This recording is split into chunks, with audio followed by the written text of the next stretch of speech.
আসসালামু আলাইকুম গাইস, চলে আসছি একটা ব্লগ ভিডিও নিয়ে। প্রিয় মানুষের জন্য গিফট আনতে কান্না ভালো লাগে, আর প্রিয় মানুষের জন্যই কিন্তু আমরা অনেক কিছু করি। যেমন কোথাও ঘুরতে গেলে গিফট নিয়ে আসি, প্রিয় মানুষ কি খেতে ভালোবাসে সেটা ওর জন্য রান্না করে পাঠাই, প্রিয় মানুষের কোন কালারটা পছন্দ সেই কালারের জামা গিফট করি, তাই না? এটা কিন্তু আমাদের সবার লাইফে।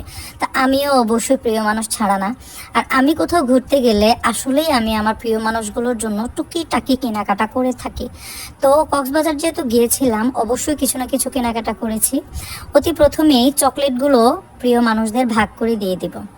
এরপরেই একটা পার্লের ব্রেসলেট খুব পছন্দ হয়ে গেল। এটা আমি আমার লাইফের একটা স্পেশাল মানুষের জন্য এনেছি। কার জন্য এনেছি সেটা বলবো না, যখন গিফটগুলো দিব তখন অবশ্যই দেখানোর চেষ্টা করব।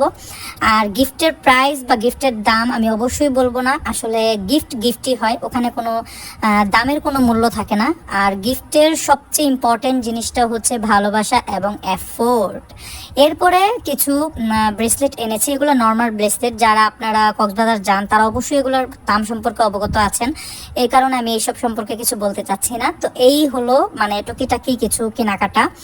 আহ, এরপরে কিছু কিনেছি, সেটা হচ্ছে আপনার একজোড়া বালা কিনেছি, মানে চুড়ি কিনেছি। আমার কাছে এই চুড়িগুলো খুব অ্যাট্রাকটিভ প্লাস গ্লেসফুল লেগেছে। যে কোনো একটা শাড়ির সাথে বা ড্রেসের সাথে চুড়িগুলো খুব অনায়াসে মানে মানাবে এরকম, সেজন্য। আর খুব স্পেশাল একটা মানুষের জন্য এই চুড়িগুলো আমি এনেছি। আর এই যে চুড়িগুলো দেখতে পারতেছেন, এগুলো আমি আমার জন্য কিনতে চাইছিলাম, পরে ভাবলাম যে না, কিনবো না, পরবো না, সেজন্য আর কিনি নাই। কিন্তু এখন আফসোস লাগতেছে।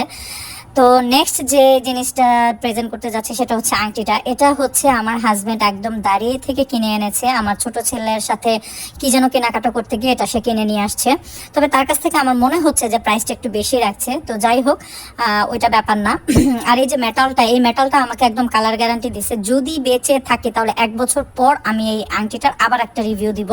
ওনারা একদম অরিজিনালি এটা আপনার মানে ইয়ে করে কি বলে এটাকে, একদম মানে আগুন দিয়ে পুড়িয়ে একদম জাস্টিফাই করে এরপর আমার হাজবেন্ডকে দিয়েছে। এরপর আমার হাজবেন্ড এটা নিয়ে আসছে আমার জন্য পছন্দ করে। এই গিফটটা ছিল আমার জীবনের সেরা একটা গিফট, সত্যি কথা খুব পছন্দের একটা গিফট ছিল আমার কাছে। তো নেক্সট যে গিফটটা দেখাবো সেটা হচ্ছে, ও মাই গড, বিশ্বাস করবেন হয়তো এটা আপনাদের কাছে একদম সিম্পল একটা গিফট মনে হবে, কিন্তু কাঠের চিরুনির আমার খুব মানে অনেক দিনের শখ ছিল। তো আমি গিয়ে প্রথমে একটা কাঠের চিরুনি কিনি, আর এটা আমি চাই সবসময় আমার সাথে রাখতে, মানে আমার সাথে সাথে ক্যারি করবো, সেজন্য এই চিরুনিটা কিনি। আমার কাছে ভাই বিশ্বাস করবেন এই চিরুনিটা খুবই খুবই খুবই ভালো লাগছে, আর আমার কাছে মানে কিউট একটা গিফট মনে হয়েছে। তো এই ছিল আজকের মতো টুকিটাকি গিফট। আমি বেশি কিছু কিনতে পারি না, কারণ আপনারা জানেন যে কক্সবাজার অনেক দূর, ওখান থেকে ক্যারি করে কিছু আনা নেওয়া খুব টাফ একটা ব্যাপার। তো যাই হোক, এই যে আপনাদের সাথে গিফটগুলো শেয়ার করলাম, তো কেমন লাগলো অবশ্যই ভিডিও মানে কমেন্টে জানাবেন। আল্লাহ হাফেজ।